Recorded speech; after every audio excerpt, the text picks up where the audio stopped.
मालिक को प्रणाम। सभी अभ्यासी भाई बहनों को नमस्कार। दाजी कहते हैं ताकि हम उच्च उत्प्रेरणा को ग्रहण करने के लिए अति चेतन अवस्थाओं में प्रवेश कर सकें। ध्यान के बगैर कोई उच्च अवस्था नहीं है।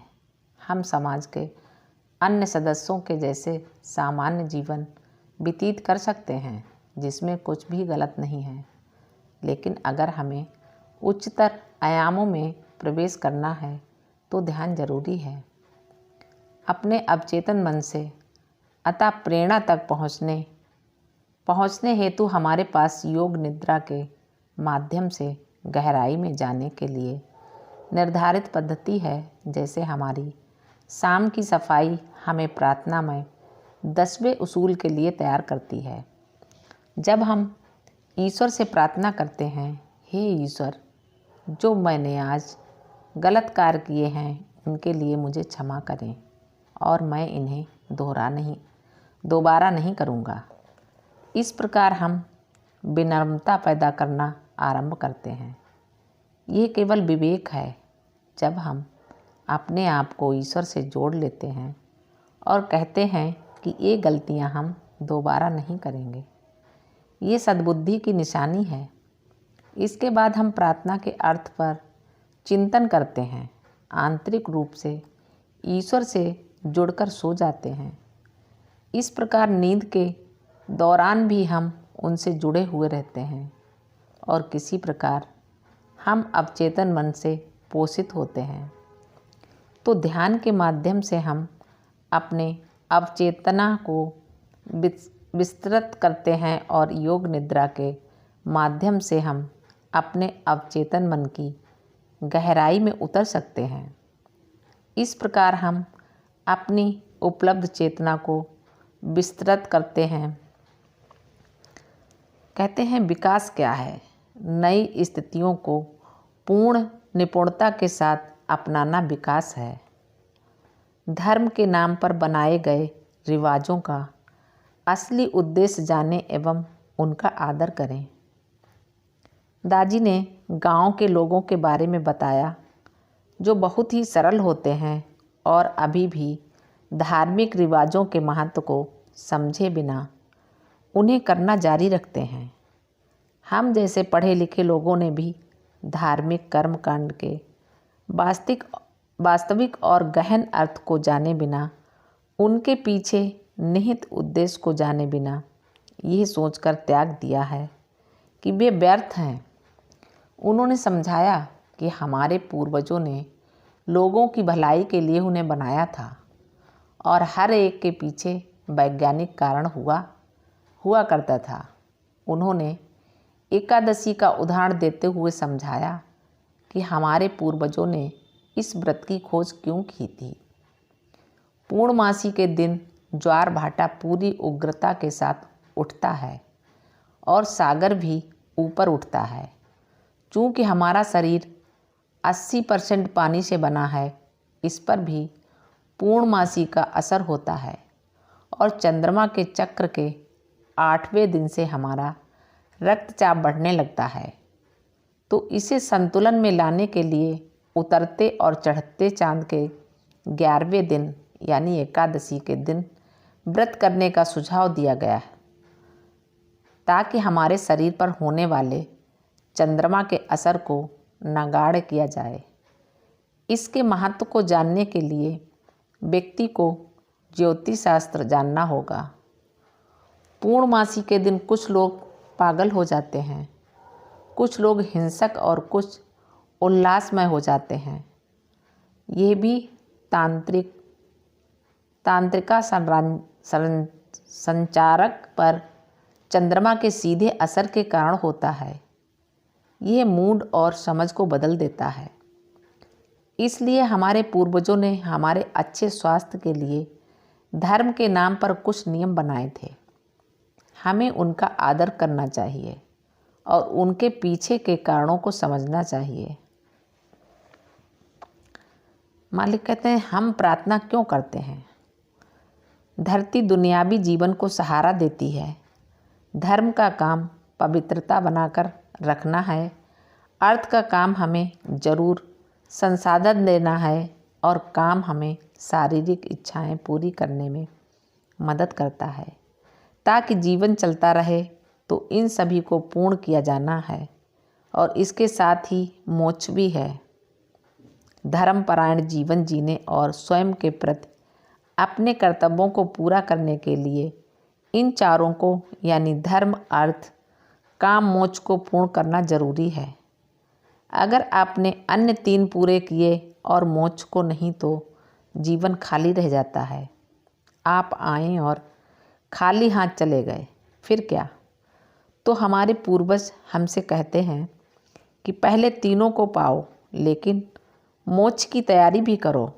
सहज मार्ग में हम चारों में संतुलन बनाते हैं, इसलिए सहज मार्ग में प्रार्थना का मतलब अलग है। हम कुछ भी मांगते नहीं हैं, यहाँ तक कि अर्थ, काम, धर्म, मोक्ष भी नहीं। हम अपना धन अपनी मेहनत से कमाते हैं और ऊपर से जो मदद आती है वह मालिकों द्वारा भेजी गई प्राणहुति के रूप में होती है। हर दिन प्रार्थना के दौरान हमारा विशेष भाव होता है। हमें प्रार्थना में कोई भी शर्त नहीं डालनी है। खुले मन से रहें ताकि ईश्वर अच्छी तरह से हमारी सेवा कर सके। हम बस निवेदन करते हैं, मैं आपके साथ रहना चाहता हूँ या आपसे जुड़ा रहना चाहता हूँ। इससे कुछ भी कम अच्छा नहीं है। दादी कहते हैं कि हमारी सकारात्मक भावनाएं बहुत मजबूत होती हैं और इसे एक उदाहरण के साथ समझाया। अगर आपको इंटरव्यू देने जाना है और नकारात्मकता की वजह से आप उपस्थित नहीं होते तो क्या होगा? आप अक्सर खो देते हैं। तो विश्वास और हिम्मत रखें और जीवन में आगे बढ़ते रहें। लेकिन अगर आप में अपनी योग्यता पर विश्वास और हिम्मत नहीं है, चिंता न करें। आप उन्हें यही कहकर ईश्वर से उधार ले सकते हैं, हे ईश्वर, जब आप मेरे साथ हैं तो मैं जीवन में कुछ भी पा सकता हूँ। ईश्वर की भाषा मौन है। दादी ने कहा, इस बात को बहुत ही खूबसूरती से उदाहरण के साथ समझाया। ध्यान के दौरान क्या होता है, हम अपनी चेतना के माध्यम से अपनी आत्मा को स्पर्श करते हैं। उस नीरव खामोशी में वहाँ रहने से ही ईश्वर के साथ सच्चा परासरण हो जाता है। भाषा केवल हमारी भावनाओं की अभिव्यक्ति है। पवित्र प्रेम को शब्दों में बयान नहीं किया जा सकता। एक खामोशी में दवा रहता है। भाषा ठीक है, लेकिन जब भावनाएं होती हैं तो भाषा व्यर्थ हो जाती हैं। हम यहाँ क्यों हैं? हम यहाँ पर हर तरह से बेहतर बनने के लिए हैं।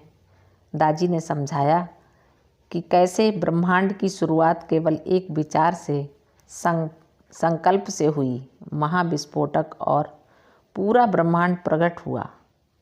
अगर एक संकल्प इतना सब कुछ बना सकता है तो कल्पना कीजिए कि हम इतने सारे लोग इतने सारे विचारों को एक साथ जोड़कर क्या बना सकते हैं। अगर ईश्वर ने पूरे ब्रह्मांड को एक छोप बना दिया, तो अगर हम अपनी योग्यता, अपने अहंकार को खो दें तो अनेक खूबसूरत संसार बना सकते हैं। उन्होंने एक उदाहरण दिया, यहाँ तक कि परिवार में भी यदि हमारी विचारधारा और हमारे माता पिता की विचारधारा मिलती है तो घर का वातावरण सुंदर होगा। इसी प्रकार अगर हम खुद को ईश्वर के साथ मिला लें, हम कितने सारे सुंदर संसार बना सकते हैं। एक वार्ता में दादी ने कहा, हमारे उच्च क्षमता वाले लोगों ने कुंडलिनी और उसकी जैसी चीज़ों को महत्व देकर हमें गुमराह किया है। बाबूजी ने कहा था कि रावण ने भी उसे पाया था और आप देखिए कि उसके साथ क्या हुआ।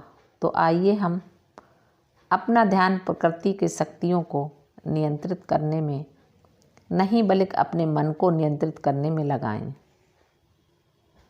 छात्रों को दाजी ने कहा, पढ़ाई कर्तव्य समझकर करें, ना कि अपनी पसंद और नापसंद के अनुसार, क्योंकि आपका भविष्य इस पढ़ाई पर निर्भर है। शाम के ध्यान के बाद उन्होंने सहज मार्ग आध्यात्मिक अभियान विषय पर अपने विचार व्यक्त किए। हमारे सामने एक बड़ी चुनौती है, सहज मार्ग के विस्तार कार्य को कैसे आगे ले जाया जाए।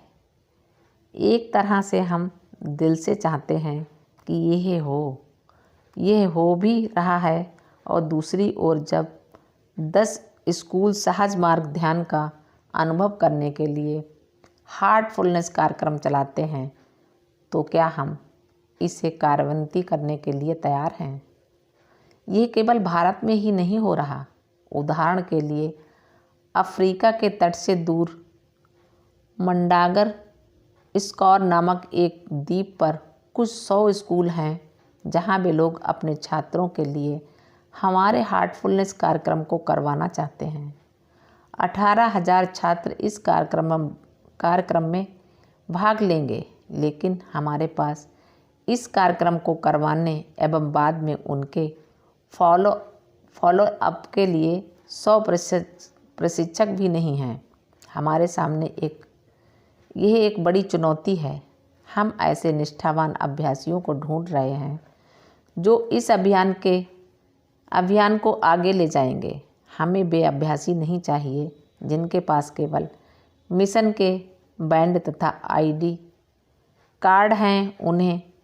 हमें उन अभ्यासियों की ज़रूरत है जो इस मिशन की सेवा करने के प्रति समर्पित तथा निष्ठावान हैं। आगे उन्होंने कहा, मैं मिशन के सभी अभ्यासियों को प्रशिक्षक बना हुआ देखना चाहता हूँ, लेकिन इस कार्य के लिए क्या अपेक्षित है? इसके लिए 3 बातें महत्वपूर्ण हैं। पहली आवश्यकता है कि आप सेवा करने के इच्छुक हों। दूसरी, आप समर्पित हों। तीसरी, आपको सहज मार्ग के बारे में पर्याप्त ज्ञान होना चाहिए। और इसके लिए अब हम लोग परीक्षा ले रहे हैं। जब ये 3 शर्तें आप पूरी कर देते हैं, हम आगे बढ़ सकते हैं। इसलिए केंद्र प्रभारियों द्वारा अपने रिश्तेदारों और दोस्तों के नाम की सिफारिश करना गलत है। मालिक को प्रणाम। सभी अभ्यासी भाई बहनों को नमस्कार, धन्यवाद।